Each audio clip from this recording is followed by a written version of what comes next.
is Carl Steffen, and I am the current co-chair of the NACVA Standards Committee. Since the Statement on Standards for Valuation Services number 1 was issued by the AICPA with an effective date of January 1, 2008, and the NACVA professional standards were similarly updated to coincide with the provisions of the SSVS standards, the NACVA Standards Committee has continually received questions concerning when it may be more appropriate to use a calculation engagement in the performance of business valuation services. Why?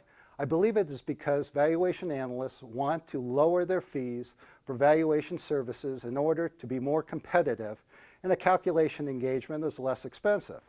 Furthermore, let's face it, the client is only interested in the value, not with the underlying work necessary for the valuation analyst to arrive at that value. It is important to note that the valuation standards were written to not only protect the valuation analyst in the performance of the appropriate services to be rendered for a specific engagement, but also to protect the client to ensure that the valuation work is provided at a high level of competence and performed on a consistent basis. Before answering the question of when it is more appropriate to use a calculation engagement, you must understand that a calculation engagement represents a more limited engagement as opposed to a valuation engagement. The valuation analyst calculates a value in compliance with an agreement between the valuation analyst and the client as to the valuation approaches and methods that the valuation analyst will use and the extent of the procedures the valuation analyst will perform in the process of calculating the value of the subject interest.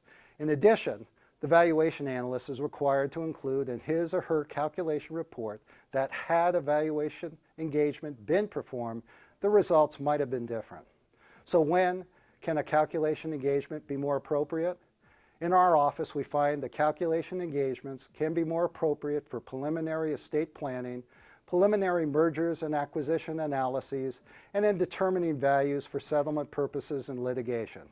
Finally, even though evaluation analysts are free to provide calculations of value any way they see fit, my additional tip would be to include in the calculation engagement letter, especially in a litigation setting, that if the valuation analyst is asked to provide an expert opinion, that the valuation analyst will expand the scope of the calculation engagement to that of a valuation engagement.